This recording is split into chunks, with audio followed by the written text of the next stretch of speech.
God bless you for watching this video.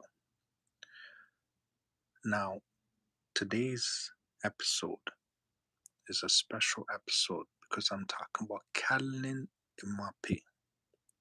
He's number 10 and he's a legendary soccer player at the age of 24. He has been offered a very substantial $1.1 billion contract just to play in Saudi Arabia for 1 year. Now, lately, there has been a lot of people, a lot of soccer players that have basically committed to contracts in Saudi Arabia because they are paying substantially a great amount of money. And so, what I mean by that is that $1.1 billion that Kylian Mbappe basically has been offered is more money than even all the the the the, the last 2 decades NBA players like Michael Jordan, Magic Johnson, Steph Curry, LeBron James, all their contracts for 49 seasons together combined still doesn't equivalent to this guy playing for 1 year. And so what I think is Saudi Arabia is trying. Basically, they don't even have to try hard because they have a lot of oil money. They have a lot of money.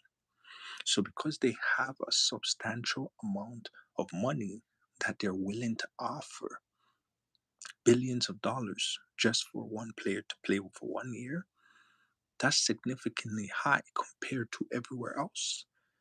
Basically, I think it's a strategic strategy to be able to get all the legendary soccer players to play in Saudi Arabia. Number one. Number two, also to change the face of sports and make Saudi Arabia head of sports in the world. Simply because everybody is going to want to play, right? Not just soccer, but they would want them to open up different leagues, such as basketball, golf, tennis, it doesn't matter because they pay so substantially high. And so this, in a way, is an insult to the Europeans simply because they are going to constantly lose their players because they're not offering them that kind of money, right? Like throughout their whole career, they could be receiving $250 million or, the maximum maybe £100 million for a year.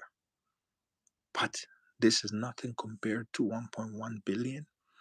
And they haven't only offered him, but they have offered, the top players of this generation.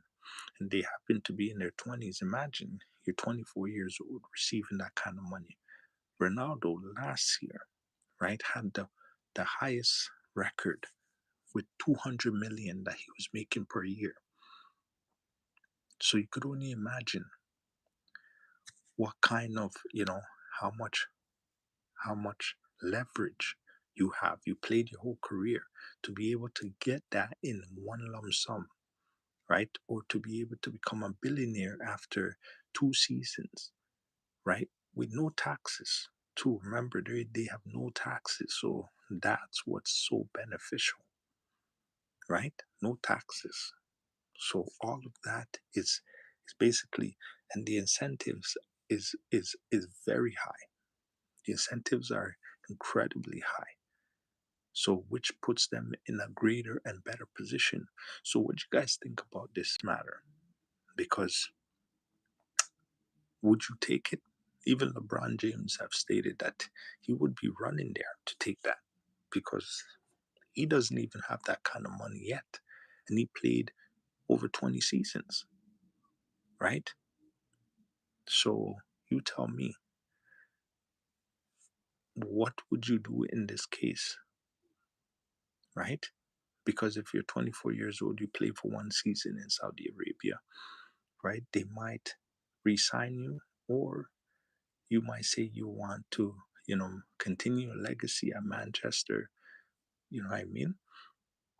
And you still have a chance to be able to do that after one season because you're 24, you'll be 25. 25 is fairly young, as any athlete. So you still can do whatever you need to do, but I think once you make that kind of money, you won't want to go back.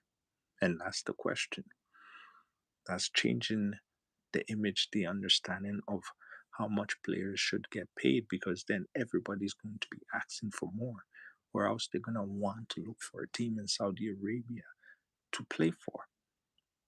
So, what do you think of all the legendary soccer players, you know, accepting contracts in Saudi Arabia, and the effect that is going to take place in, because it's more of a political move, because you see, sports has a great money making generation. So it generates a lot of money for, certain economies, right?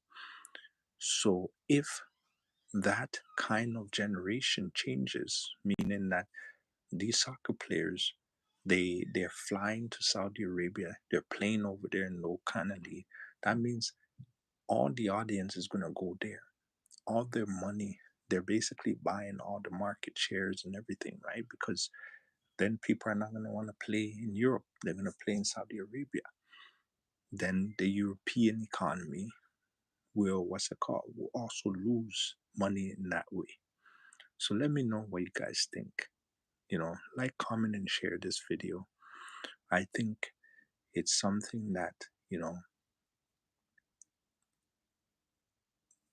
it's something that been set up to happen so that it can, affect, you know, the European economy, not just Europe, but change the phase of sports, and basically control how these players and what these players market, right? So it's a form of an attack politically, I think. So what do you guys think? Because yeah, there is changes. Everybody wants the greatest soccer players to play in their home country. Of course, it brings in a lot of revenue and stuff. But this kind of money just is just saying, making a big statement. So have a great day, guys. Bye now.